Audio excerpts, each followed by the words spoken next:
tous les dimanches. 20h, 22h. Super 8 part en roue libre. Voilà, bon on est prêt. On va vérifier les messages sur le répondeur maintenant. Super 8. Super.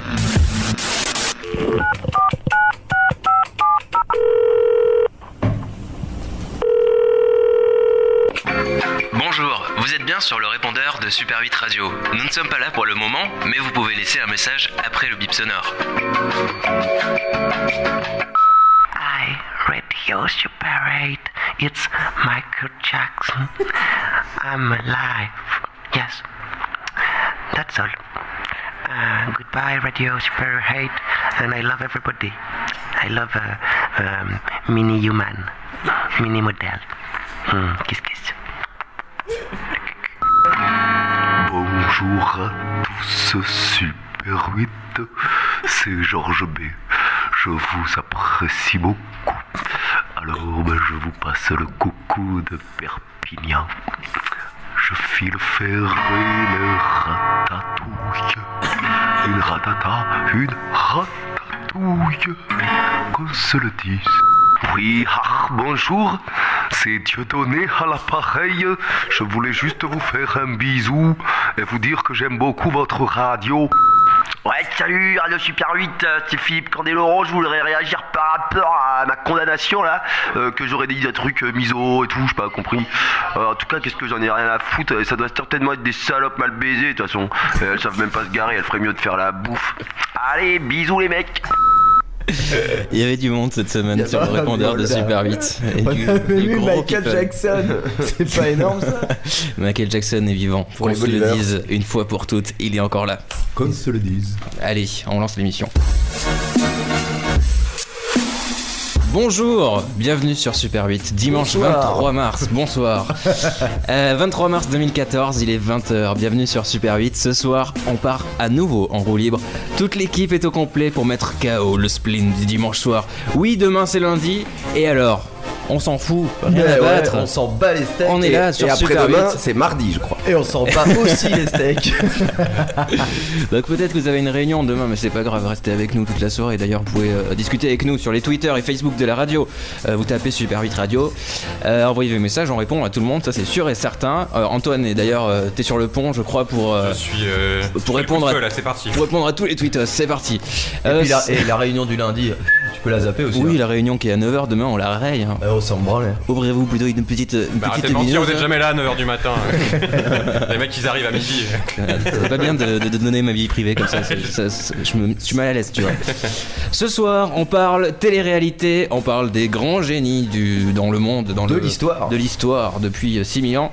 On va faire un petit tour du côté de l'Espagne, on va regarder True Detective, on va parler Cinoche façon Martin Siméon, c'est différent. Monuments Men ce soir. Il y aura aussi le blind test de reprise comme d'hab, le sortez cover on appelle ça, le tout accompagné de la musique de Super 8 bien entendu. Et ce soir pour partir en roue libre, je suis accompagné d'une équipe de choc, oui une équipe de choc, en la personne de Martin Siméon en premier.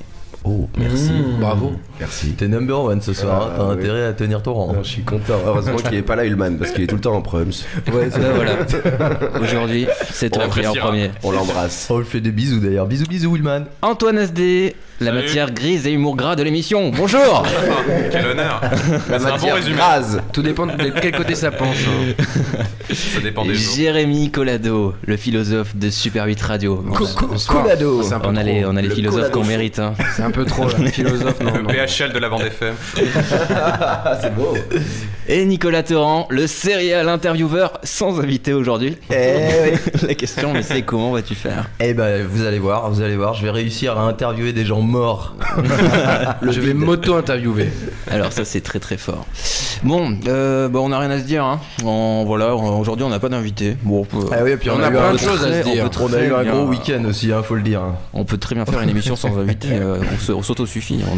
Non, pour expliquer à nos auditeurs, le studio est en travaux. Alors on s'est dit que c'était quand même pas très glamour pour inviter des gens, et donc on s'est dit on va faire un petit test en équipe sans invité, voir ce que ça donne.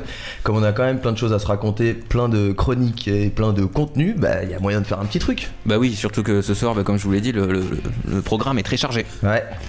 Mais tout d'abord, on va s'écouter un petit peu de musique en la personne de Isaac Diligent, qui est un petit duo parisien qui font de la bonne musique électro depuis un an. Et t'as fait de l'électro parce qu'Ullman n'est pas là, c'est oui, ça, hein. Exactement. Comme Nicolas Ullman n'est pas là cette semaine, on va pas écouter seulement du rock, on va aussi écouter de l'électro, ça va changer un petit peu. Et c'est extrait de leur premier single qui s'appelle Children of the Night, et c'est tout de suite sur Super 8 Radio. À bientôt, à tout de suite. Enfin, on se retrouve juste après. C'est parti, on y va. Allez, je me casse, allez, c'est bon, je m'en vais.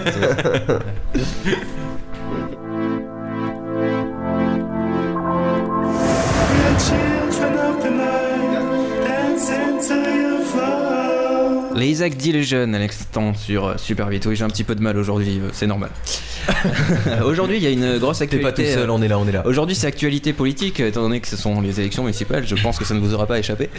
Non. Et il y a une équipe municipale qui se débrouille très très bien, mais ce n'est pas en France, c'est en Espagne. Voilà. Antoine, tu peux nous en dire plus ? Oui, donc je voulais vous parler de la ville de Marinaleda. Donc c'est un village en Andalousie de 2778 habitants, donc c'est pas très grand. Et ce qui est intéressant, c'est que en fait c'est dirigé par un maire d'extrême gauche depuis 1979. Et, le même, ouais. Et il a réussi à faire des choses vraiment étonnantes au niveau municipal. Comme Philippe Bouvard chez les grosses têtes. Aux grosses têtes, c'est pareil. C'est le même engagement, la même volonté de changer le monde. et donc ouais, l'histoire commence en 79, c'est une région pauvre. À l'époque, il y a 60% de chômage, c'est la fin du franquisme. Et donc, il y a beaucoup... En fait, la terre appartient à des très gros propriétaires terriens. Et donc, il y a pas mal de travailleurs qui se révoltent, qui occupent des terres, des domaines, etc. pour se le réapproprier. Et tout ça va déboucher sur l'élection donc de ce maire qui s'appelle Juan Manuel Sánchez Gardillo. Ah, si. C'est senior. C'est beau. Voilà. Donc d'extrême gauche, enfin pas vraiment encarté, mais bon, plus ou moins communiste, quoi. Et donc lui va mettre en place vraiment toutes sortes de réformes assez impressionnantes. Donc en 91, après des années d'occupation de terre, finalement le gouvernement régional lui donne 1200 hectares de terre, donc qui vont appartenir à la municipalité. Et donc il va partir de ça pour créer une coopérative agricole avec pour principe l'objectif c'est pas de faire le max de thunes, c'est d'employer un maximum de gens. Donc ils vont privilégier des cultures qui nécessitent le plus de main d'œuvre, en fait, genre des artichauts, des olives, alors qu'avant les propriétaires terriens privilégiaient les trucs les plus rentables et les plus mécanisés. Et avec ces terres, il va aussi construire des logements pour tout le monde pour casser la spéculation foncière, en fait. Ouais. Et du coup, là-bas, tout le monde est locataire de logements qui appartiennent à l'État pour des loyers qui sont extrêmement faibles, de l'ordre de... Alors j'avais lu 15 € par mois, je sais pas, je sais pas à quand ça remonte. C'est bien ça. Mais donc tout le monde est locataire à vie, mais dans des logements payés par l'État, et donc on risque pas de se faire expulser. Personne n'a de crédit immobilier, enfin. Ouais. Et du coup, les gens quasiment tout le monde travaille dans la coopérative. Donc tout le monde est agriculteur, quoi. Il y a que des paysans. Non, il y a des commerçants aussi qui sont le secteur privé. Il y a les mecs qui font pousser les artichauts, il y a les mecs qui vendent des artichauts. C'est ça, non, il y a des artisans. Ah oui, mais du coup tout le monde bouffe des artichauts. Voilà. Bon, par contre, ils sont tous verts. Ouais, bon, c'est ça qui est dur. Ils vivent en autarcie. Hein. Non, je crois qu'ils vendent à la coopérative, vend à l'extérieur, hein, mais du coup, et en plus tous les mois, il y a un dimanche où tout le monde nettoie la ville tous ensemble, en fait. Tu vois, dans l'esprit de communauté, etc. Tout le monde se bouge le cul pour garder un peu la ville propre, etc. Les gens touchent le double du salaire minimum espagnol dans la coopérative.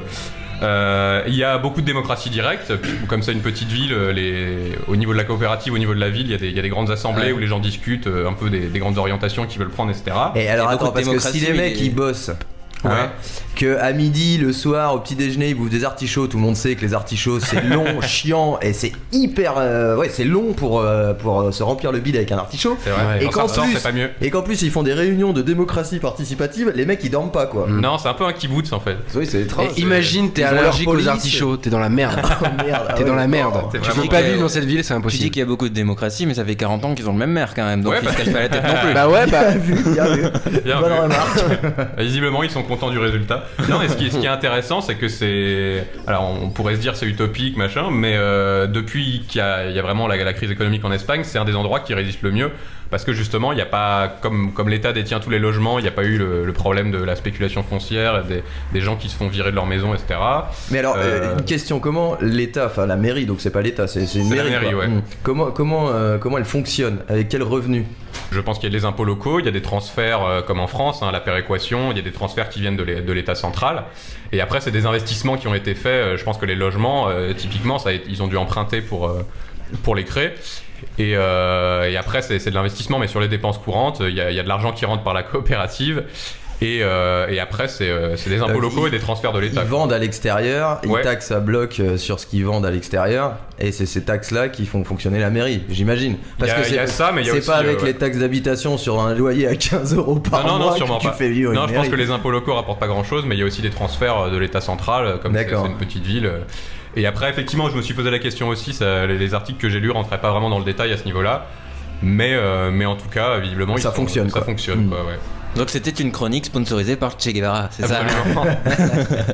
Ouais, un truc de gauchiste. En tout cas, merci Antoine de nous avoir fait connaître un petit peu cette petite ville. Ce qui est étonnant, c'est que c'est une mairie d'extrême gauche qui a traversé les décennies espagnoles à travers les gouvernements de gauche et de droite, de Zapatero, de Rajoy, de comment il s'appelait, Aznar, qui était quand même un président très à droite. Ouais, je pense comment ils se sont démerdés? T'as des infos là-dessus? Moi, je pense qu'il y a une particularité, c'est que c'est... Aznar, c'est quand même le mec qui a envoyé l'Espagne en guerre en Irak. Enfin, c'est la droite dure espagnole à l'ancienne, quoi. Je pense qu'il y a vraiment une spécificité locale, au sens où, comme je disais, c'était une région très pauvre, avec beaucoup de paysans sans terre, de travailleurs pauvres, etc., où les propriétaires terriens se comportaient vraiment comme des gros enculés, et du coup ça a créé, je pense, une culture vraiment très marquée à gauche, très militante, et qui s'est pas démentie depuis, quoi. Et alors comment ça se fait que ça a pas fait boule de neige sur les villages alentours? Comment ça se fait qu'il y a que ce petit village qui résiste comme celui d'Astérix à l'envahisseur? C'est une bonne question, mais je sais qu'il y a un autre village dont j'ai oublié le nom, mais qui a fait un petit peu la même chose plus récemment, au sens où ils se sont réappropriés des terres, mais c'est beaucoup plus petit. Bon, en clair, ça fonctionne, mais ça suffit pas à faire des petits frères, quoi. Je pense que ça fonctionne parce que à cet endroit-là, les gens sont particulièrement motivés et favorables à ce type de politique. Je pense que c'est pas le cas forcément dans tous les villages alentours, donc voilà, c'est comme. Mais c'est en France aussi, t'as des petits bastions comme ça. Voilà. Raccord municipal, on a un petit résultat là sur Twitter ou je sais pas quoi. Jérémy, toi qui suis ça là. Apparemment, le Front National fait une grosse percée. Donc à Hénin-Beaumont, Steve Ribois sera maire, Florian Philippot sera maire à Forbach sûrement. À Perpignan, Louis Alliot aussi est en tête. La gauche se prend une énorme branlée et Jean-François Copé est réélu dès le premier tour à Meaux.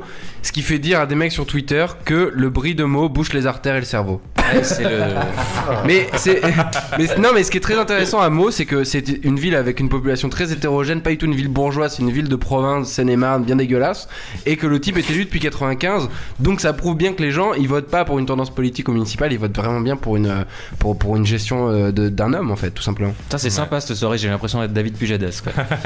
On va enchaîner. C'est soirée municipale quand même, mine de rien. Soirée électorale. On vous donne tous les résultats sur Super 8 Radio. Faisons une pause, j'ai mal à la tête là, vous me... Trop de trucs sérieux à la fois, ça va pas. Faisons une pause, on se retrouve après. À l'instant, c'était We Were Evergreen, le dernier morceau de leur album qui est sorti il y a quelques temps. C'était en septembre, je crois, si je me rappelle bien. C'est des Français, eux aussi, encore une fois, qui, eux, par contre, jouent la plupart du temps à Londres. Super 8 s'engage pour le Made in France. C'est un peu ça, mais en fait, je me rends compte, je me rends compte, en faisant des recherches sur les groupes que je diffuse, que la plupart sont français, ce qui est assez rigolo. Bref. Passons à la suite. Super 8 Radio, quand même la radio de l'exactitude. Depuis tout à l'heure, bonjour, ce soir, je crois qu'ils sont français. Ah non, c'est sûr. Là, on est sur du juste. Ah non, ils sont français, c'est sûr et certain. Jérémy Collado, Je me retourne vers toi parce que cette semaine, Colado. cette semaine, tu as lu un bouquin sur la télé-réalité. Je sais que c'est un sujet qui te passionne. Tous les soirs, t'es devant les ch'tis, j'en suis sûr. Ouais, exactement. J'ai bien aimé les ch'tis à Mykonos et je sais pas. Voilà. En tout cas, le mec qui a écrit ce bouquin-là, ça n'a rien à voir. Il est tout jeune, il a 19 ans, mais c'est plutôt le style surdoué. C'est pas les ch'tis qu'on voit à la télé, quoi. Ouais. Bon, cette semaine, c'était une semaine de merde. D'ailleurs, comme la vie d'ailleurs, qui n'est qu'une tartine de merde et on en mange un petit peu chaque jour. C'est bien vrai. On en mange un petit peu chaque jour. Non, sauf le dimanche soir. Jérémy te sauve ton dimanche soir. C'est ce que disait. Non, mais c'est ce que disait le père de Fabrice Lucchini à son enfant, à son fils Fabrice Lucchini. Donc tu comprends quelques trucs maintenant. D'accord. Enfin, passons. Donc les pensées embrumées dans le pollen qui s'est déposé consciencieusement dans mon nez brûlant. J'ai fêté l'arrivée du printemps joyeusement. En lisant La vraie vie de Kevin chez Grasset. C'est beau. La vraie vie de Kevin, donc c'est un livre de Baptiste Rossi, 19 ans, qui a posé délicatement des jolis mots sur un papier et j'ai ressenti une petite jouissance parce que ce mec écrit vachement bien. C'est pour ça que t'as pris le sopalin sur la table. Non, ça c'était pour Antoine Asdé. Parce que je connais ses tendances. C'est sympa de penser à moi. Et donc dans son livre, il écrit il épuise complètement son sujet et c'est un peu ça qu'on demande à un livre, c'est qu'il parle d'un sujet qui n'est pas vraiment original, la télé-réalité. Et pourtant, il dit des choses déjà qu'on a déjà entendues. C'est un essai, c'est un roman ? C'est un roman. D'accord. Alors ça, voilà, passons pour le style. Sur le fond du roman, ça vous intéressait. Donc vous êtes au courant, il y a toujours deux parties dans cette chronique, hein, vous le savez. Une première qui est chiante, ultra chiante.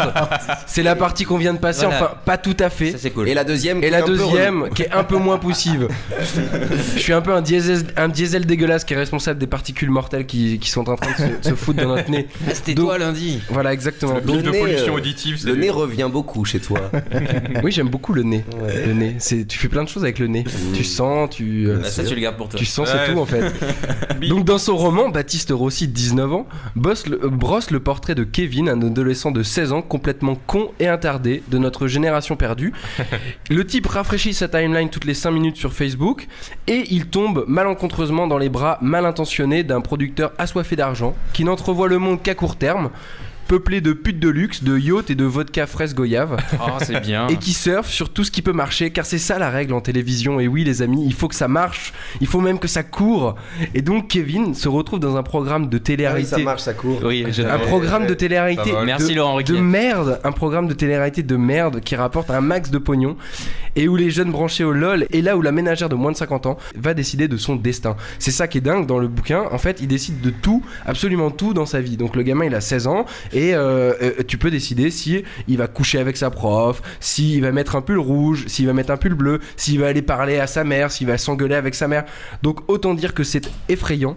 Mais alors attends, il y a un truc que je comprends pas. Tu lis ça comme si tu regardais une télé-réalité. En fait, c'est les coulisses d'une télé-réalité. En fait, ce qui est assez drôle dans le roman, c'est qu'il y a deux parties, il y a deux narrateurs, il y a Antoine, donc le producteur, et il y a Kevin, et tu vois le point de vue des deux, enfin tu vois l'histoire des deux points de vue, de ces deux points de vue. D'accord. C'est un roman, Nicolas, donc c'est fiction. Oui, d'accord. C'est fiction, mais ça ressemble à de la réalité apparemment. Et mais donc, oui. Alors, mais c'est un programme. Il n'est pas juste spectateur de la télé-réalité du producteur et du petit gosse. Comment le lecteur ? Le lecteur, il est pas juste dans la position du spectateur. Non, le lecteur, il vit tel que vit le producteur. D'accord. Donc tu vois que le type est complètement obnubilé par l'argent, etc. Et tu vois aussi la vraie vie de Kevin. Et le principe de ce programme de télé-réalité, il est effrayant parce que, en gros, la télé-réalité, ça existe depuis des années, mais il prend la caricature. Parce que c'est ça, la fiction aussi, c'est qu'il en prend des personnages stéréotypés. Et c'est effrayant parce que le mec va au bout de ce que peut être la télé-réalité. Donc, est-ce que tu peux coucher avec ta prof de français ? Quel pull tu vas mettre, etc. Il a inventé le bouquin réalité en fait. Ouais, c'est un petit peu ça. Et donc le pire c'est que ses potes rentrent même dans le jeu parce que ses potes peuvent remporter de l'argent s'ils l'aident à faire un truc, machin, etc. Et donc ses potes même se battent pour gagner les 5000 balles qui sont en jeu. Autant dire que c'est effrayant, mais c'est un petit peu, enfin moi c'est ce que je me suis dit, c'est un petit peu ce qu'on vit tous, parce que c'est un monde, on vit tous dans un monde qui nous échappe, dont on n'est plus vraiment les maîtres, même si l'on se dit que tout est à portée de main, on y est presque, on est presque au travail, on est presque en couple, presque tout, enfin c'est presque comme si j'avais écrit cette chronique. À l'arnaque. Ah ouais, bravo. Je suis tout seul à t'applaudir, mais je l'assume. Merci Jérémy. Moi j'applaudis pas et je l'assume. Non mais t'es vraiment pas client de télé-réalité. télé-réalité, ça on a compris. Non, j'aime pas trop, ouais. Ça m'effraie, je trouve ça atroce. Oui. En plus, est-ce qu'à la fin du bouquin, t'as de la tendresse pour Kevin où t'as vraiment envie, c'est une tête à claque, t'as envie de taper dans la cour de récré parce que tu sais pas pourquoi. Tu te dis que c'est un type qui est perdu en fait. Tu te dis qu'il fait partie d'un système et que le mec il rentre dans ce jeu-là parce qu'il est complètement paumé, etc. Mais après, tu apprends des choses sur lui, etc. Donc c'est ça qui est intéressant. Et puis le style est déjà magnifique, vraiment. Ça, en soi, c'est une raison suffisante pour lire le bouquin.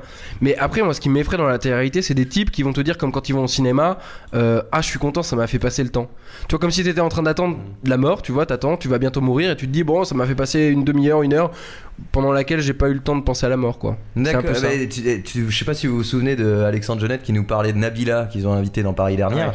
Et il nous expliquait notamment que le producteur, donc qui s'appelle Jérémy Michalak, se foutait de sa gueule grave en coulisses en fait. C'est un cynisme assez ça doit être un énorme cynisme, évidemment. Absolument atroce. Bien C'est-à-dire sûr. que la petite Nabila que tout le monde prend pour une star de la télé-réalité. Alors quand on dit star de la télé-réalité, on sous-entend qu'elle est plus intelligente que les autres et qu'elle est capable de faire sa carrière, qu'elle est capable de... Maintenant on l'a fait passer pour businesswoman. Exactement, voilà, on l'a fait passer pour la femme d'affaires qui a réussi à sortir par le haut dans ce jeu de la télé-réalité. Et en fait pas du tout. Ça c'est pas étonnant, mais après il y a un moment où elle est actrice et elle est responsable aussi de ce qu'elle fait, tu vois. C'est-à-dire qu'elle nous disait le contraire, qu'elle est complètement exploitée. Ouais, mais même la débilité est en soi une condition suffisante pour être responsable de quelque chose, tu vois. C'est-à-dire que son ignorance la rend doublement responsable pour moi, tu vois. Je sais pas. Chez Jérémy. On n'est pas tous nés dans la cuisine à Jupiter. Après, que tu me dises que le producteur est encore plus pourri, et oui, ça m'étonne pas. Parce que pour produire la télé-réalité. En gros, c'est ce que nous expliquait Jeannette. Oui, mais le producteur, c'est une merde. Que le producteur est le mec intelligent qui exploite la petite neuneu, quoi. Voilà. Ce qui est terrible dans le pitch que t'as décrit, c'est que ça ressemble à un pitch que j'ai vu passer dans un cadre professionnel. Je n'en dirai pas plus. Ah bah si, maintenant faut en dire un peu plus là. Ah oui, là il faut, faut envoyer du. Je ne peux pas, mais le principe de cette décision qui est prise par les téléspectateurs dans ta vie, c'est dans les tuyaux. Bah c'était la demi-info de Antoine Asdé. C'était vraiment très intéressant. Radio Super 8, la radio du presque. De l'exactitude. J'ai presque balancé un truc. C'est une info qu'elle est presque intéressante. Voilà. Écoutons un petit peu de musique avec Jabberwocky, Photomaton sur Super 8.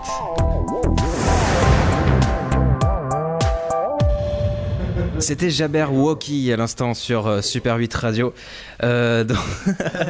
Comment personne n'était prêt autour de la table et comment je vous ai lancé. Xavier Bertrand est réélu dès le premier tour à Saint-Quentin dans l'Aisne. Breaking news. Donc Jabberwocky qui est aussi un groupe français. Donc on fait le compte si vous voulez. Je crois qu'on est majoritaire ce soir dans la playlist. Jabberwocky, vous savez d'où vient le nom? Jabberwocky. Star Wars. C'est le inspecteur Javert, non, les Arabes. Jar Jar Binks. C'est le poème le plus célèbre de Lewis Carroll qui avait écrit Alice au Pays des Merveilles. Carroll, je l'aime beaucoup. Elle est très mignonne. Est-ce qu'elle court vite? Bon, continuons en musique avec Jaguar Ma, The Loneliness.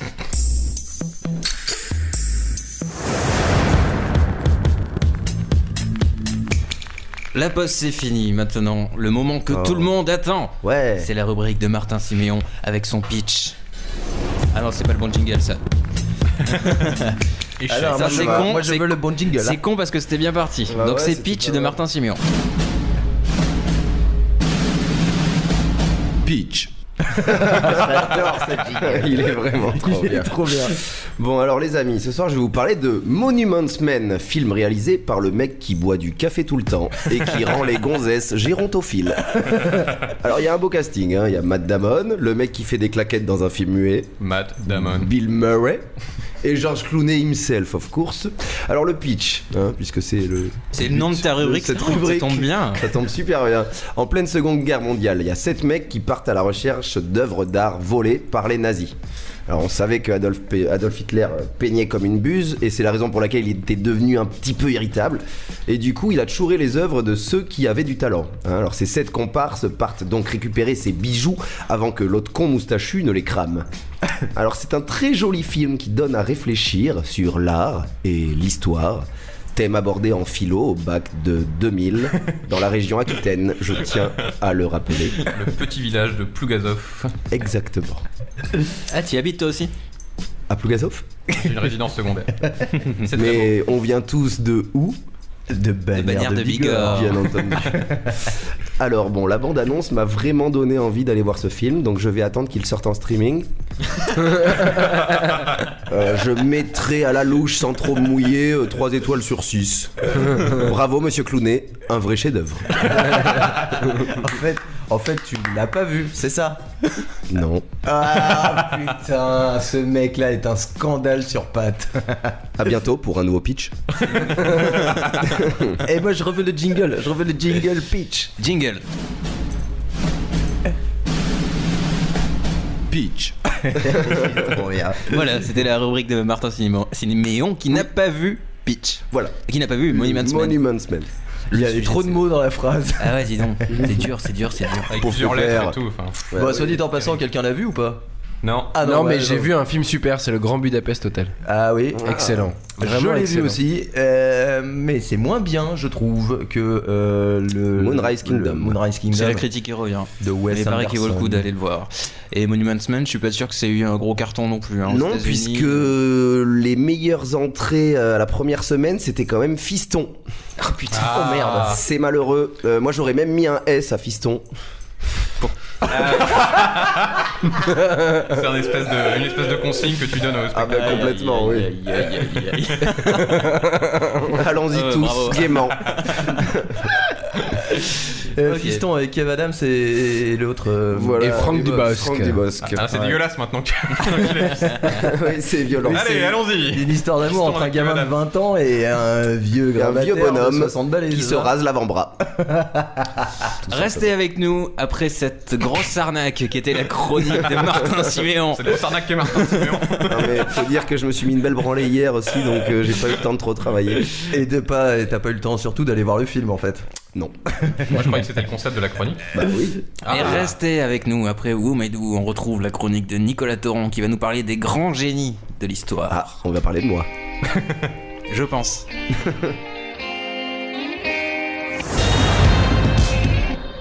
Who Made Who avec sa chanson Morning, The Morning même. Qui a fait quoi avec la chanson Le Matin?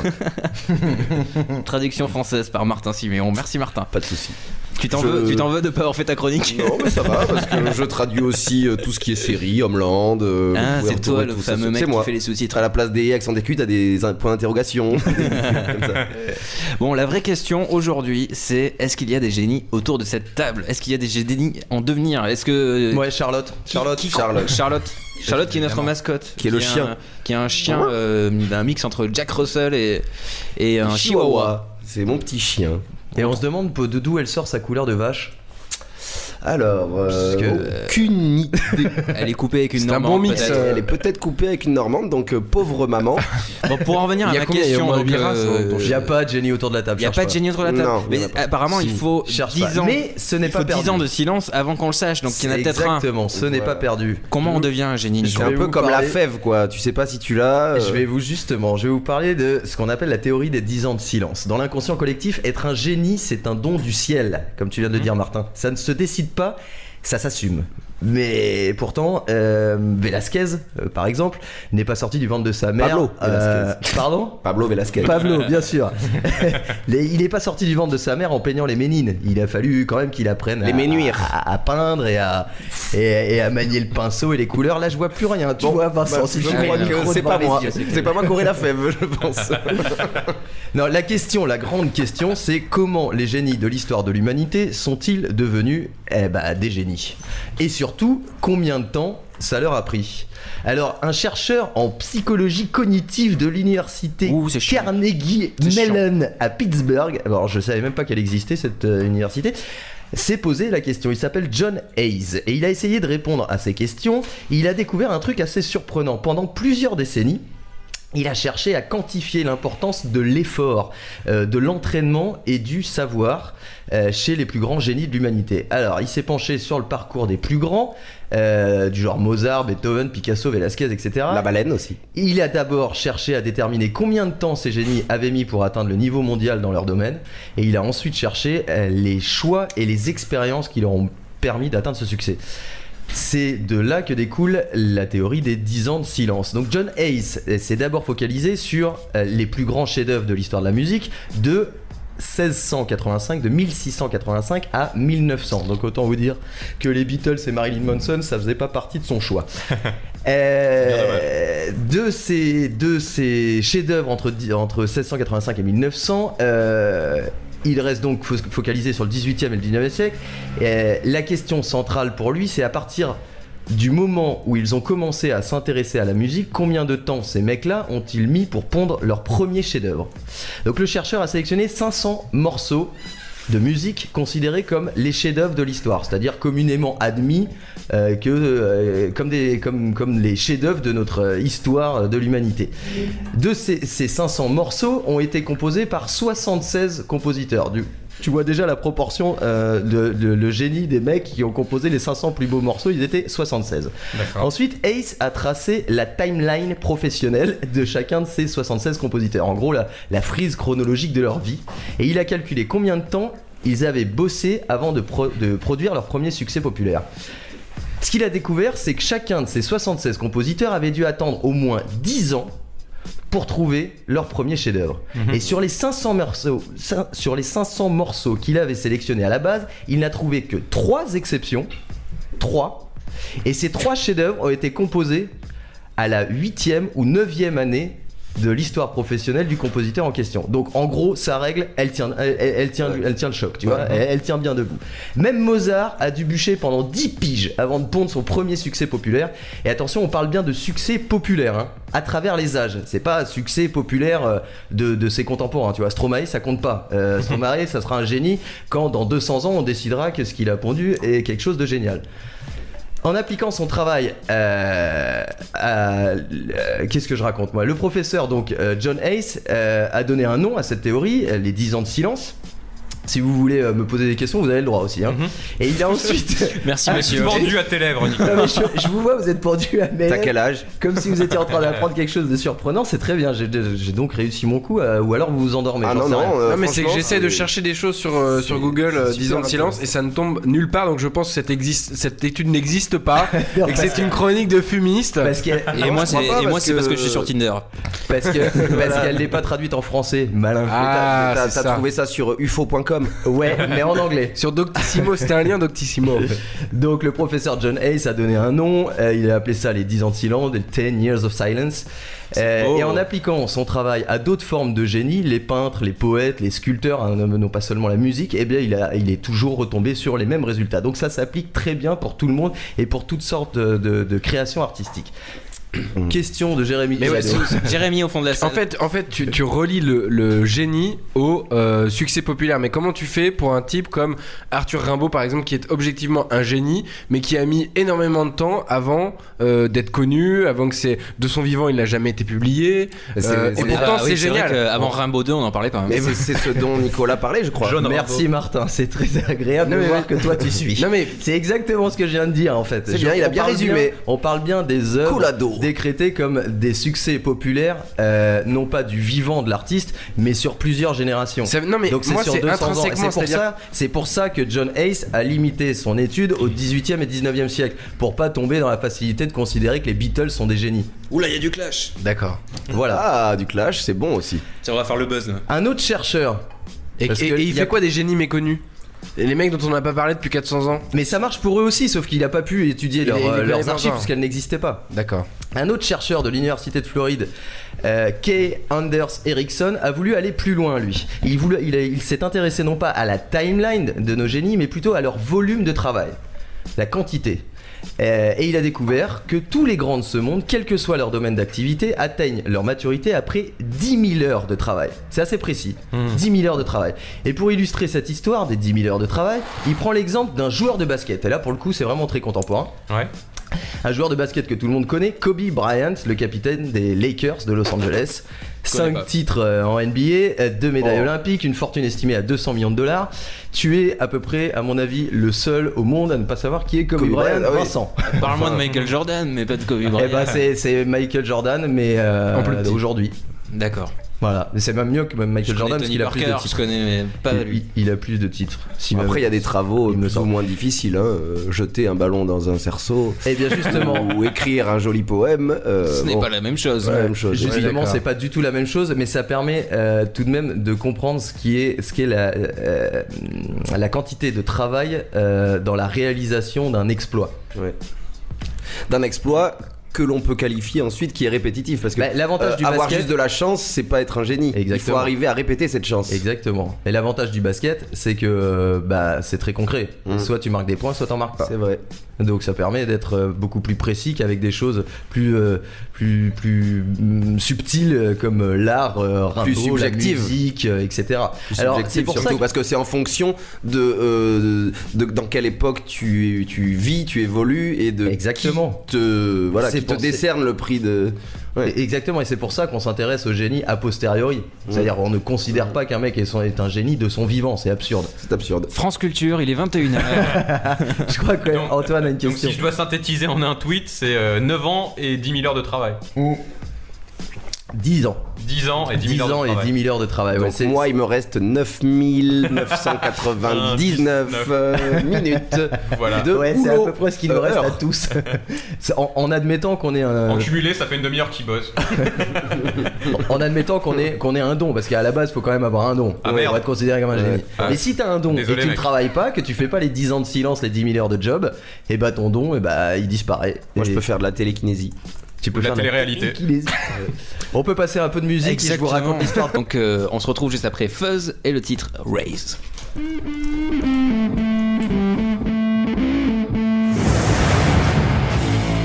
Waouh, ça déboîte. Ça c'est vrai que ça déboîte. C'est Fuzz. Et je suis sûr que dans 200 ans on dira que c'est génial. Fuzz avec le titre Moi, Raise. je suis pas sûr. Alors j'ai pas bien compris.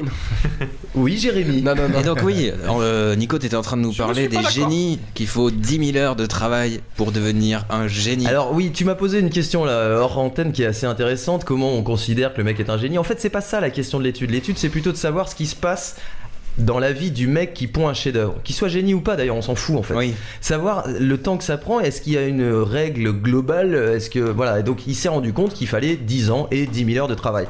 Et d'ailleurs à n'importe quel âge, c'est-à-dire que Mozart qui a commencé à composer à 6 ans a écrit son premier chef-d'œuvre au bout de 11 ans de composition.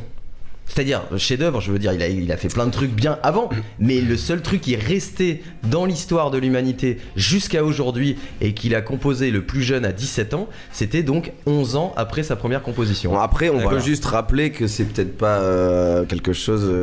Il y a à boire et à manger dans ce truc-là, parce que je trouve qu'il y a un espèce de truc un peu fascisant dans cette étude. On ne peut pas intellectualiser l'art qui est si subjectif. Non, ça c'est vrai. Ça c'est vrai. Je voulais vous parler, d'un point de vue hémiplégique, la constante de Planck. Ah oui, Planck. Sur le toit du 4x4 avec le tube de dentifrice ne peut pas être hyperbolisé de cette façon. Et j'aime l'hyperbole. Je voulais vous, en fait, la suite de mon papier, c'était plutôt sur des trucs contemporains. Ah merde, il y a une suite. Notamment Kobe Bryant, dont je vais vous parler basket, juste avant de passer de la musique. L'anecdote qui nous intéresse. Oh oui, de la musique. Et la suivante. Kobe Bryant. Donc ça va, tu te situes, Vincent? Joueur de basket. Non, je connais, ouais. En fait, la chronique de Torrance comme la mienne, sauf que les deux premières parties c'est les deux mêmes, tu vois. Non, bah non, j'essaye de faire du contemporain. Non, mais c'est bien. bien. D'être moins chiant. Mais te laisse pas emmerder, t'es un génie, vieux. Mais on le saura dans 10 Ouais, dans 10 ans, on le dans saura. 100 ans. Les gens savent pas. Moi je le serai dans 10 ans et vous dans 200. Mais ça fait pas 10 ans que tu fais du journalisme. Non. Kobe T'es à ton Bryant. apogée, vieux. Et ça fait 10 ans, mais Plus ça de fait 10 pas 10 000 heures. Parce qu'il y a eu un paquet de chômage. Parce qu'il y a eu un paquet de chômage. Allez, j'enchaîne avec Kobe Bryant. Donc, Kobe Bryant est en pleine préparation pour les JO de Londres. Sans déconner. À ses côtés, un certain Robert, dont la spécialité est de conditionner psychologiquement les athlètes à la victoire. Oui, Robert, quoi. Oui. Lui sert de coach psychologique, quoi. Une sorte de gourou comme les Américains en raffolent. Un jour, Robert participe à un rassemblement du Team USA à Las Vegas. Donc il y a tout le gratin du basket américain. Il est dans sa chambre d'hôtel, peinard, en train de mater Casablanca, le film de Michael Curtis avec Humphrey Bogart et Maurice Barthélemy. Pas du tout, le nom de la nana m'échappe. Il est 3h30 du matin, donc il regarde Casablanca, il est sur le point de s'endormir quand la sonnerie de son téléphone retentit. Oh non. Il sonne pas, il retentit son téléphone. Ouais. Bah oui, parce que la sonnerie qui sonne, ça s'appelle un pléonasme. Au bout du fil. De toute façon, il écrit ses chroniques avec un livre de rimes. Donc, au bout du fil, je vous le donne en mille. Kobe Bryant. Hey Rob, j'espère que je te dérange pas. Bah non, t'inquiète la guinguette, quel bon vent t'amène. Le mec, il est 3h30 du matin. Non, je voulais juste savoir si par hasard tu serais dispo pour une petite séance de conditionnement. Je répète, 3h30 du matin. Robert regarde sa montre. Il a les cheveux en vrac, de la bave plein les moustaches, mais il reste digne, il reste avec Kobe et puis il lui répond ouais carrément mec, on se retrouve sur le parquet dans 20 minutes. Le temps de faire le trajet entre l'hôtel et le centre d'entraînement, Robert retrouve Kobe à 5h du matin. Il lui fait tous ces trucs de gourou là, yoga, hypnose, sophro et tous ces petits gris-gris durent en gros une quinzaine de minutes. Massage taille, finition. Ouais, c'est ça. Et puis 15 minutes plus tard, ils vont tous les deux dans la salle de gym où Kobe s'envoie 45 minutes d'exercice et Kobe est vidé déjà. Échauffement, pas du tout. Mais alors pas du tout. De quoi commencer à suer un peu, tu vois, dans la salle de gym. C'est dégueulasse. Après donc cette petite heure d'échauffement, c'est Spartacus ton truc. Le mec, ben voilà, mais si vous arrêtez pas de me couper, moi je m'y retrouve plus. Hein, vous êtes un peu chiants les mecs. Oh il est soupolé ce con. non, il est myope et il a pas ses lunettes. Bon, il est 4h30 du matin. Hein. Alors il le répète, il est 3h. Non, il est pas 3h. Vous voyez, vous suivez. Les 5 heures de la chronique, il est 7h là. On va pas s'en sortir. Non, après les exercices de yoga et tout ça, Kobe décide de retourner sur le parquet pour faire quelques shoots. Ok. Donc là il est 6h. C'est un parquet matin. flottant. Là il est 6h du matin. Non mais il est 6h du matin. Je sais pas si vous réalisez ce que je vous dis parce que j'ai l'impression que vous êtes en mode fan. En pleine nuit. Oui mais 6h du matin là-bas ça fait quoi 11h pour nous donc ça va, c'est pas non plus hyper tôt. Eh bah tu crois pas si bien dire. À 6h du matin Kobe commence à enchaîner les paniers et Robert lui tire sa révérence et il retourne se coucher. Le lendemain le Robert il est de retour sur le parquet à 11h. Après seulement 5 petites heures de sommeil. Et il a inventé le dico. Autant te dire qu'il a bien la tête dans le cul, le Robert. Tous les joueurs du Team USA sont là, LeBron James, Kevin Durant et toute la clique.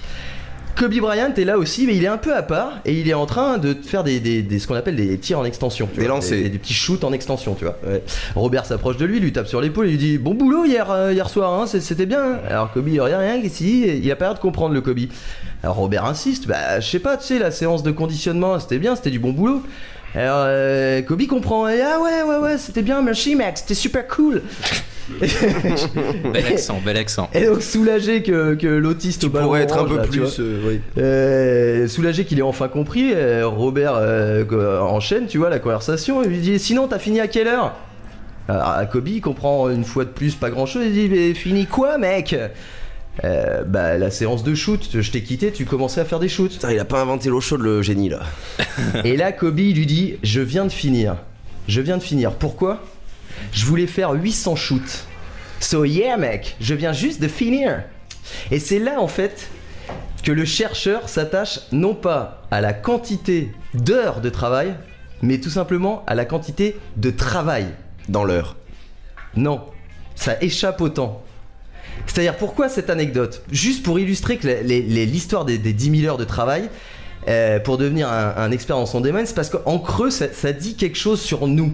Ça dit quelque chose sur nous. Nous, la plupart du temps, quand on parle de la quantité de travail qu'on accomplit, on se regarde, on dit ouais mec, j'ai bossé comme un malade cette semaine, j'ai dû faire genre 80 heures. Kobe Bryant, lui, il calcule pas en heures.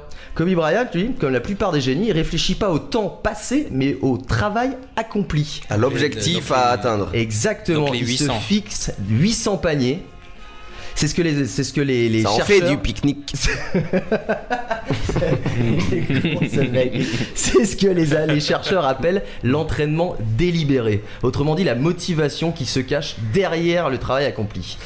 Enfin, pour se rassurer, nous pauvres merdes boursouflés de médiocrité, je propose qu'on finisse par une touche de pure élégance infinie, un petit mot sur Mozart, celui qu'on appelle le génie des génies, l'opéra rock, le big boss, tu vois, c'était génial. Le gourou des génies. Ces pièces de théâtre.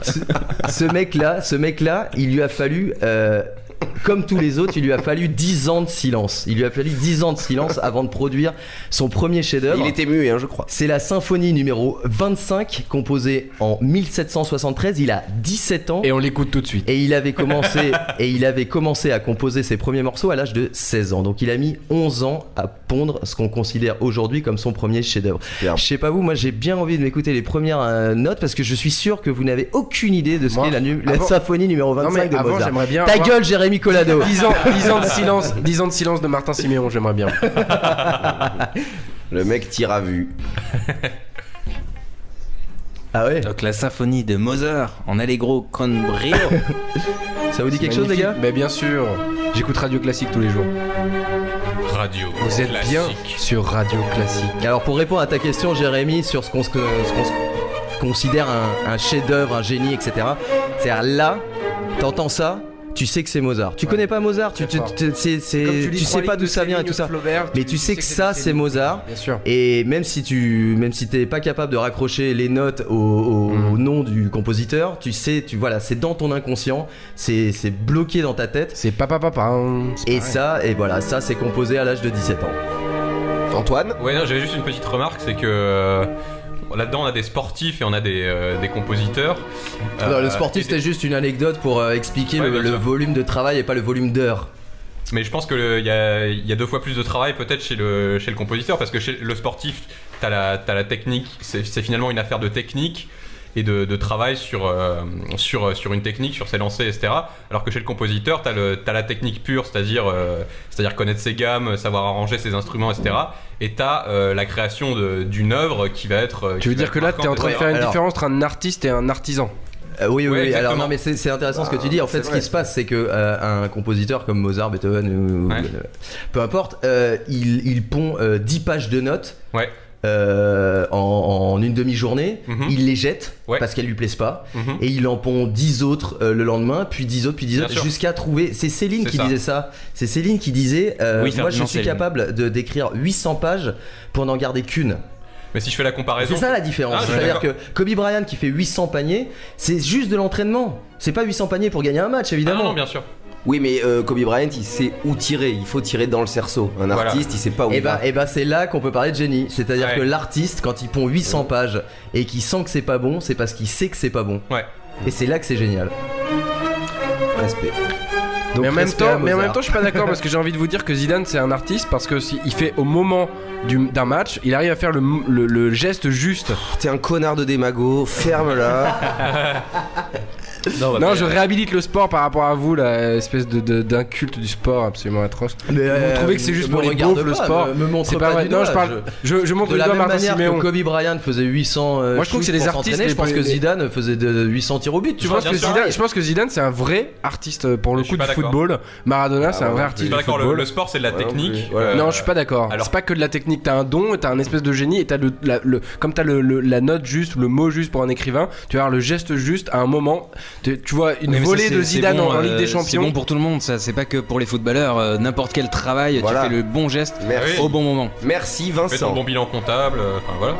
Non, ça c'est pas pareil. Ça c'est un bon bilan. Écoutons 2-3 notes quand même. J'adore en plus. Moi, je vous écoute. Écoutons quelques paniers de Kobe Bryant. De Mozart. Merci. Ça met 800 la séance d'entraînement. Tout est dit. Merci Antoine. C'est magnifique. Franchement, moi, j'ai cherché un peu tout à l'heure. J'ai cherché quel était le premier truc qui revient systématiquement. Il a composé plus jeune.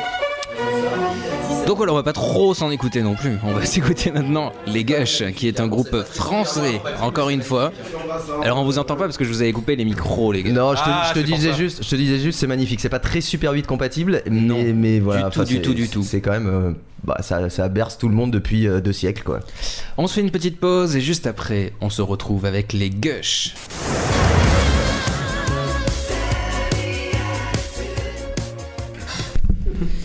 Toujours sur... Voilà. Et en fait, il n'y a pas de micro. Non. Est-ce qu'on m'entend? Oui, on m'entend. J'essaye de faire l'animateur de bal populaire. Et où sont passés les micros? Donc voilà, je viens de filer les manettes à Antoine. Donc s'il y a quelques petits cafouillages au niveau de la technique, ce sera la faute d'Antoine. On pourra le huer. C'est ça. Donc maintenant c'est le moment du sortez cover. Donc sortez cover, c'est le jeu où il faut retrouver l'artiste original. On va vous passer des chansons. Ce soir je crois qu'il y a 6 ou 7 chansons et vous devez le deviner. Martin est en train de s'échauffer.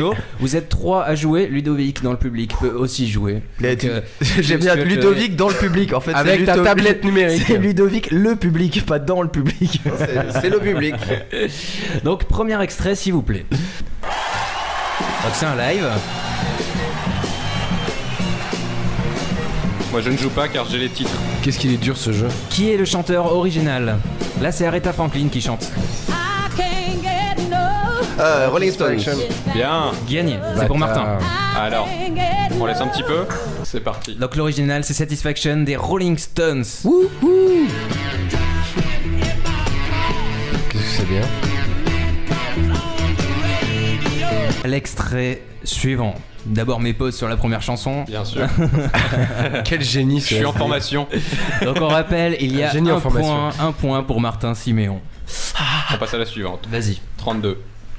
Vas-y DJ. Fais péter. C'est encore un live, c'est Noir Désir qui chante. Mais c'est dingue. Facile.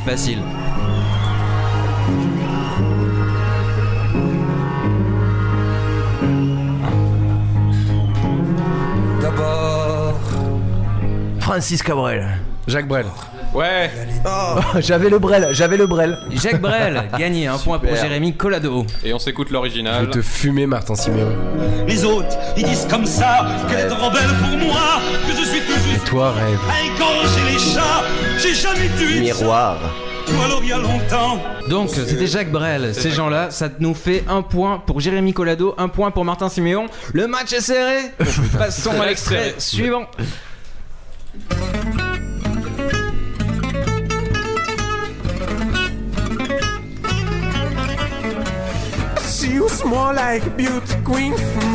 Qui chante Qui chante Ah, Michael Jackson. Gagné, c'est Billie Jean. Alors les chanteurs c'est The Lost Fingers. Trop facile. Ludovic l'avait dit, hein. Bah non, il l'avait pas dit. Bah il a pas de micro. Qui a entendu? Le pauvre. Eh ben un point pour Ludovic. Un point pour Ludovic. Putain, je Et on suis s'écoute blasé. l'original. Pour une fois que j'avais un point. Tu t'es fait gratter. Salut Michael, c'était sympa de t'entendre sur le répondeur. Un point pour Ludovic qui a reconnu Michael Jackson, Billie Jean. Bon d'accord, je lui passe mon micro, ça va. Passons à l'extrait suivant. S'il te plaît Antoine. C'est parti. Je crois que c'est encore un live. C'est Elvis qui chante. Fais-nous un peu de volume. Je suis en formation. Elvis, qu'est-ce qu'il pourrait reprendre ce con? Matt Pokora? Je pense que c'est Métronomie. Arrête à Franklin.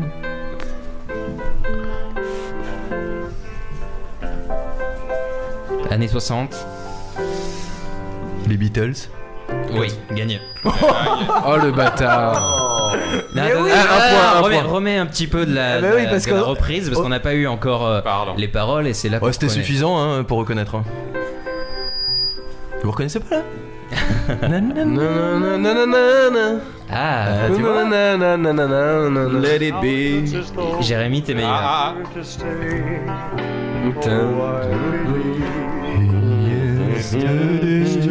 C'est Jérémy qui a trouvé le titre de la chanson, donc c'est Yesterday des Beatles. Écoutons un petit peu. Tu veux dire que j'ai droit au point? Ouais, n'importe quoi, il a pas trouvé le nom de la chanson, il a trouvé les nananana. Oui, mais il a reconnu lui. Il a pas dit au hasard.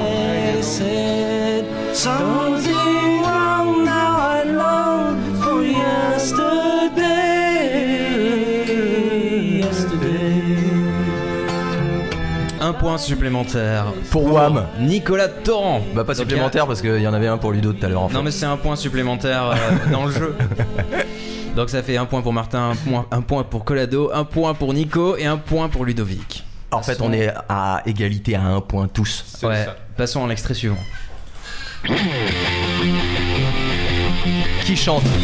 Joey Ramone. Je connais ça, c'est Kate.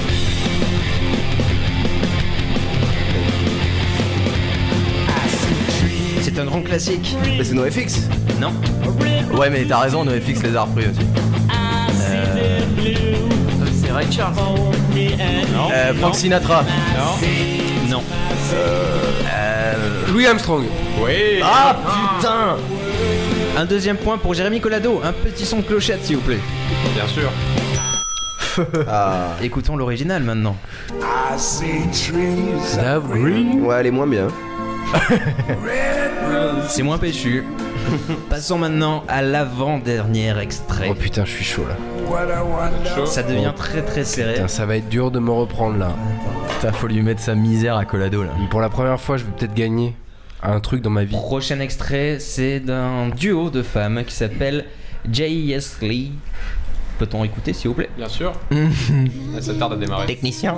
인간적인 여자 커피 한 잔에 여유를 나는 품격 있는 여자 밤이 오면 심장이 뜨거워지는 여자 그런 반전 있는 여자 나는 사나이 낮에는 너만큼 따사로운 그런 사나이 커피 Alors là, Ozanae, putain, c'est c'est bon là, vous l'avez. 밤이 오면 심장이 Attendons le refrain. 떠버리는 사나이 그런 사나이 Jean-Jacques Goldman. Jean-Jacques Goldman. Non. Ah, je confonds avec la Ziza.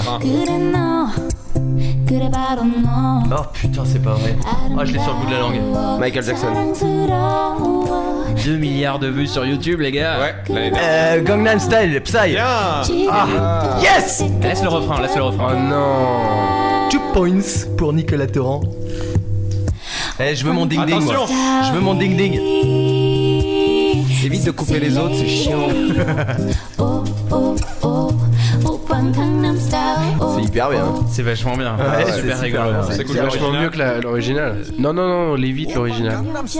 Bah si, on se fait un petit Gangnam. Aïe aïe aïe aïe aïe. Ouais, c'est vrai que c'était le vachement mieux. carnage. C'est vrai que la reprise carnage. était mieux. Voilà, allez, merci. Ouais, c'était bien. C'était Un petit hyper bruit bien. de clochette pour faire plaisir à Nicolas. Oui, un petit bruit de clochette pour Wam. Merci. Ça va être la finale. On dirait que Martin Siméon n'est plus dans la course. T'inquiète pas, va, je sais pas Et si on t'as vu dirait que Turbo je vais avec mettre l'escargot Cabranlé. où on croit qu'il va pas faire la course mais il va la faire et il va gagner à la fin. C'est parti. Le point était pour qui? C'est Pour toi, Wam. Nicolas. Torrent, 2 points, 2 points. Adieu Martin Siméon. C'est Massy Gray qui chante.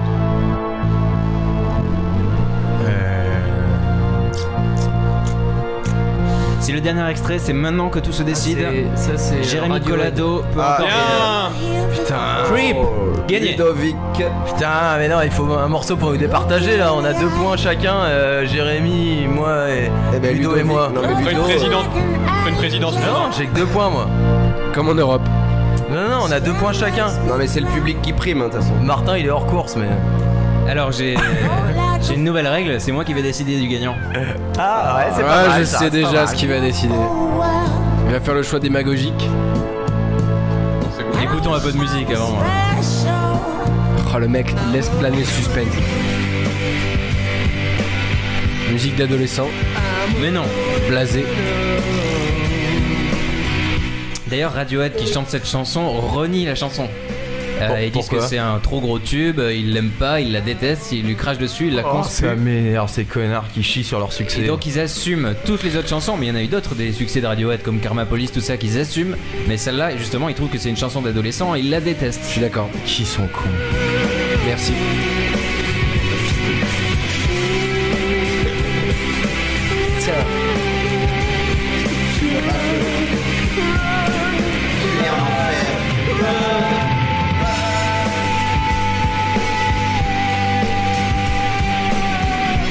Est-ce que nous avons un gagnant?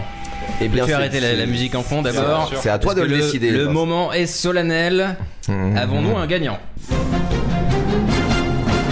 Oui, nous avons un gagnant puisque je l'ai choisi. Il est en Meuse, je crois, c'est ça, dans la Meuse. Dans la Creuse en fait. C'est comme Tout est une question à de l'euro-million, console. le mec Ille-et-Vilaine. gagne en Suisse. Oui. Non. Ah, si. Oh merde. 15 millions d'euros, je crois. Le gagnant, ben, je nomme Ludovic comme gagnant. Oh. Est-ce que quelqu'un peut lui donner Mais quel démago. Ouais, le démagogie pour le public. Merci, Tout ça pour merci. qu'il revienne la semaine Voilà. prochaine. Donc on va faire comme d'habitude un petit discours pour le gagnant. Alors Ah qu'est-ce oui. que ça te fait d'avoir gagné et d'avoir reçu cette récompense? Je reste. Bon, tu gagnes pas grand chose à part notre estime. Qu'est-ce que ça te fait? Bah écoutez, je suis très content et puis très content de partager un moment avec vous, donc voilà. Et puis j'espère à très vite.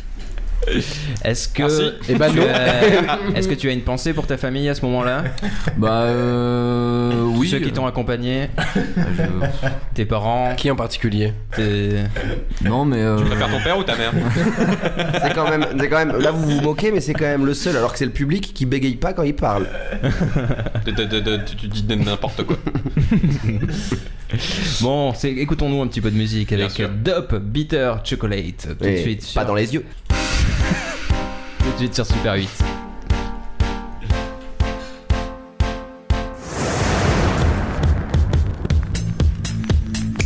Retour sur l'antenne de Super 8 Radio. D'ailleurs, rejoignez-nous toujours sur les réseaux sociaux. Vous tapez Super 8 Radio dans votre petite barre de recherche sur Facebook ou sur Twitter. #S8 Radio. Exactement. Notre community manager a parlé. D'ailleurs, ça tombe bien que tu parles, Antoine, parce que c'est toi qui vas clôturer l'émission avec ta chronique, puisque tu as fait un rapprochement entre True Detective, la série à succès en ce moment, et The Wire. Et The Wire, qui est quand même la série culte pour tous les fans de série. Ouais, alors je vais déjà pitcher la série puisque tout le monde la connaît pas. Oui, parce que moi je ne connais pas du tout par exemple. Alors, donc, True Detective c'est... Oula. Ouais, True Detective c'est une série policière donc, qui se passe à la fois aujourd'hui et en 1995. Donc en 1995 on suit deux détectives qui s'appellent Martin Hart et Rustin Cole. Il y en a un qui est plutôt... un type respectueux des traditions, empreint de bon sens populaire, et un autre qui est complètement starbé, très solitaire, qui a une vision extrêmement noire, extrêmement pessimiste de la vie, mais qui est... Nico peut m'interrompre parce que joué par l'excellentissime Matthew McConaughey pour le starbé des deux. Qu'on a vu dans Dallas Buyers Club il y a pas longtemps. Exactement. Et dans le Loup de Wall Street. Oscarisé. Et l'autre détective... série ultra violente. Le détective est joué par Woody Harrelson. Woody Harrelson qui est excellent aussi. Voilà. Et donc ce qui se passe, c'est qu'en 1995, ces deux détectives enquêtent sur des meurtres rituels étranges dans la Louisiane profonde. Un peu sataniste. Un peu sataniste, c'est ça. En fait, c'est un crime sataniste. Il y a un crime, il y a un meurtre. Voilà, qui déclenche l'enquête en 95. Voilà, et quand la série démarre, en fait, on est aujourd'hui en 2014, et ces deux détectives sont auditionnés par la police parce que visiblement cette affaire n'est pas terminée. J'en dis pas plus pour pas spoiler. Et donc on a Hart qui lui est plutôt est le plus normal des deux, qui n'a pas trop changé, et par contre Cole, donc qui était le plus étrange des deux, est devenu une épave. Le mec est complètement alcoolique, il a les cheveux longs, il a une moustache de redneck. Il a les cheveux longs. Ouais. Il a une espèce de catogan dégueulasse. Il est vieilli, complètement alcoolique, vraiment tapé quoi. Voilà, et alors qu'il était plutôt propre sur lui, bien que perturbé. Mais en fait, ce qui est étrange, c'est qu'en 95, tu les vois, ils se ressemblent. Ils ont la raie sur le côté, ils sont blonds tous les deux, ils sont en costard cravate tous les deux. Et donc tu vois la différence qu'il y a entre les deux personnages en 95 sur l'aspect psychologique, parce que physiquement ils se ressemblent beaucoup. Et quand tu les retrouves en 2015, donc pendant les auditions avec la police, eh bien ils sont complètement différents. Et donc tu comprends à la première image que leur différence psychologique de 95 est devenue physique en 2014. Et c'est ça qui est génial en fait dans cette série, c'est que tu t'intéresses finalement assez peu à l'enquête. Excuse-moi, c'est ta chronique? Non, c'est pas ma chronique. À deux voix. Mais en fait, Antoine m'a demandé tout à l'heure si je pouvais l'aider parce que moi je l'ai vu en entier. La série, donc c'est 8 épisodes d'une heure.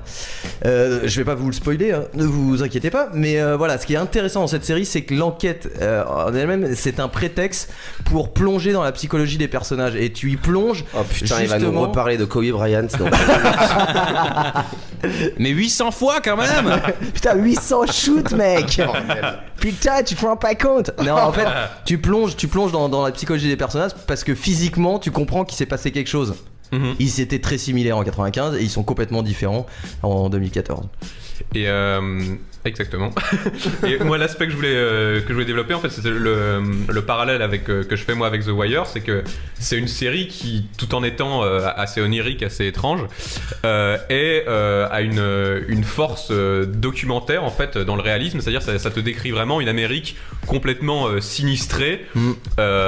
Et c'est très beau, c'est très beau. C'est très bien filmé, mais c'est hyper désespérant quoi. Donc c'est la Louisiane profonde, et donc c'est que au cours de leur enquête, ils se déplacent dans différents endroits et tout est à pleurer quoi. Tout est crade. Tout est crade, c'est des banlieues résidentielles complètement défoncées. C'est un grand coup de varans et de crocos dans les coins. Ouais, t'as les marécages. T'as les marécages, t'as les super glauques où ça pue la pédophilie et le satanisme. Enfin, c'est exactement. C'est horrible. T'as les trailer parks, donc les espèces d'immenses campings. Ça peut sentir bon aussi. Michael Jackson, mesdames, messieurs. Ce qui est vraiment, tout l'intérêt de cette série, c'est l'aspect psychologique des personnages et l'ambiance. Voilà. L'ambiance est vraiment crade. En fait, ce qui est très étrange, c'est que tu compares ça à The Wire. En fait, dans The Wire, comme dans toutes les séries américaines, t'as toujours un petit truc un peu marrant. T'as toujours un petit gimmick, un petit truc qui te fait sourire. Là, rien. Non, tout est glauque de A à Z. Cela dit, t'as de l'humour noir aussi, quoi, parce que t'as Cole qui tape des monologues complètement hyper critiques, surréalistes, vraiment dans la veine d'un Schopenhauer, quoi, si tu dois faire. On dirait une sorte de Welbeck américain. Une espèce de Welbeck, ouais. Et c'est d'ailleurs la série préférée d'Obama, je crois. Ouais, c'est ça. Mais qui va balancer à un moment il se déplace dans une espèce d'église évangélique qui est abritée sous une tente, le truc itinérant, vraiment campagne profonde, hyper crade, et lui il dit mais ces connards ils préfèrent mettre ce qu'il leur reste de thunes dans un panier en osier plutôt que d'aller s'acheter à bouffer, mais ils sont complètement cons. Et le mec et son collègue lui dit oui mais quand même machin, la religion, si les gens n'aient pas la religion ils feraient n'importe quoi, et lui fait non mais si les gens doivent croire à des contes de fées pour tenir jusqu'au bout de la journée, mais je suis désolé mais c'est des tas de merde et en fait c'est vraiment des gros tas de merde et tout tient sur ça, c'est la différence entre le cynique très pragmatique presque positiviste, tu vois, genre mais il a des répliques faits et le reste n'existe pas. A des répliques cultissimes alors c'est évidemment on la regarde en anglais puisque c'est en streaming mais il y a eu une réplique sur la vie et où il dit en fait que l'humanité est une erreur de la nature. Oui, c'est ça, il dit la nature a créé un aspect de la nature séparé de lui-même, nous sommes des créatures qui ne devraient pas exister en vertu des lois naturelles de l'univers. Ça c'est Matthew McConaughey, ça, il dit il est incroyable. Et il dit nous avons l'assurance totale que nous sommes tous quelqu'un, alors qu'en fait tout le monde est personne. C'est un grand misanthrope. Ouais. Ah oui, c'est complètement ça. Et mais du coup ça fait très bien écho à toute cette réalité hyper sinistrée qu'ils décrivent. Et c'est vrai que c'est glauquissime quoi. T'as ces trailer parks où t'as que des caravanes, que des gens défoncés dont le dos sur lesquels la vie s'est acharnée. T'as des prostituées qui donc se prostituent sur des parkings d'hypermarchés. Il y a des passants qui passent. Mais c'est d'un glauque. Et donc concrètement, les vrais points communs, parce que c'était ça à la base, les points communs entre ces deux séries, c'est quoi alors ? Pour moi, c'est la valeur documentaire, c'est-à-dire que The Wire te plonge vraiment dans la réalité de l'Amérique, en tout cas à Baltimore.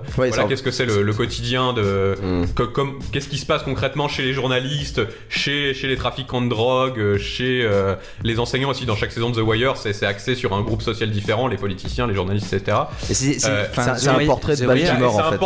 The Wire, j'ai essayé de le regarder, c'est quand même assez. C'est très long. Faut rentrer à l'intérieur. Ouais, c'est très lent. En fait, c'est le portrait de la ville de Baltimore. Donc le personnage central, c'est la ville de Baltimore. Et True Detective, c'est la même chose ? Non. True Detective, pour moi, c'est le point commun, c'est que ça dresse un portrait sans concession dans quel état est l'Amérique profonde aujourd'hui, et c'est vraiment désespérant quoi. Il y a aucune concession, alors que t'as d'autres séries qui prennent pour cadre des endroits qui sont peut-être tout aussi sinistrés, mais sans jeter une lumière aussi crue sur vraiment à quel point c'est la merde quoi. Et moi c'est le point commun que je dresse entre les deux séries quoi. En ça effectivement c'est assez similaire. Après c'est pas du tout la même ambiance. Mais True Detective c'est rythmé comme une série d'aujourd'hui en fait. Donc ça ressemble plus à un Breaking Bad au niveau de la réalisation. The Wire c'est une série du début des années 2000 je crois, si ma mémoire est bonne. Et donc du coup t'as le rythme d'une série un peu lente où tu t'installes dans la ville.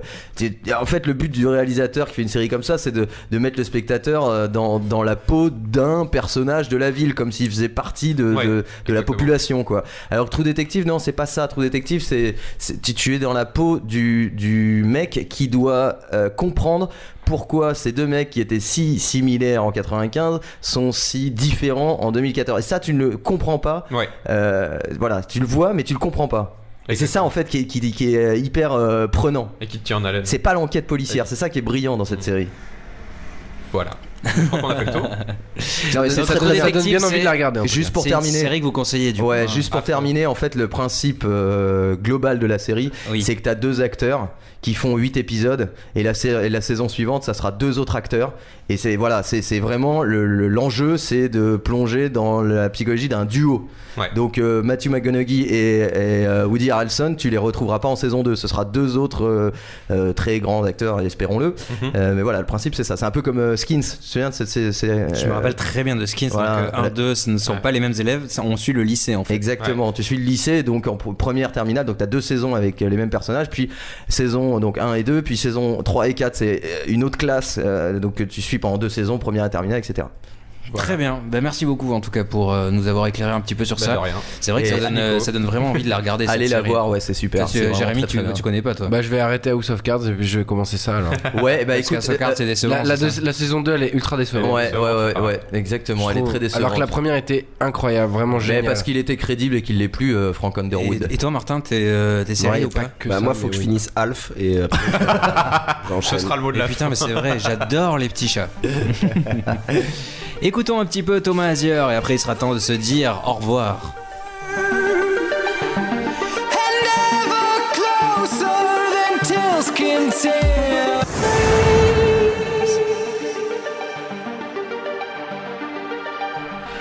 Thomas Azier qui chantait Red Eyes, les yeux rouges. Les yeux rouges. À l'instant sur Super 8 Radio. Super 8. Ce soir, nous sommes partis en roue libre avec Martin Siméon, Antoine Asdé, Jérémy Collado, Nicolas Torrent. J'espère que vous avez passé une bonne soirée, les gars. Eh bah, excellente. Ouais. Toujours un peu déçu d'avoir perdu au cover. Ouais, mais bon, voilà, il y a Ludo qui était là, c'est le public qui a gagné. C'est le meilleur. Et c'est bien comme ça. C'était une belle soirée, placée sous le signe du basket. Le match était tendu, mais on a réussi à aller jusqu'au bout de la seconde demi-temps. Bien sûr. Et il a fallu temporiser un petit peu, mais à mon avis. On a les 3 points, on est content. Et puis au moins maintenant, vous savez qui est Kobe Bryant. On a tapé. Plaquage de casquette, oh là là. Vous retiendrez que c'est un joueur de basket. On a tapé la Faut pénalité. avoir On y retenu arrivait, autre chose. Passons à la suite maintenant avec un groupe qui s'appelle The Traits. C'est la suite ou la fin? Putain, moi ça peut être les deux. Pas à suivre. Il est temps que ça se finisse là, je suis à bout de vos gueules. Donc c'est les Traits qui chantent Nobody Loves the Hulk. Et nous on se retrouve la semaine prochaine à 20h sur Super 8 pour partir en roue libre. À très vite. Bisous. Bye bye. Ciao.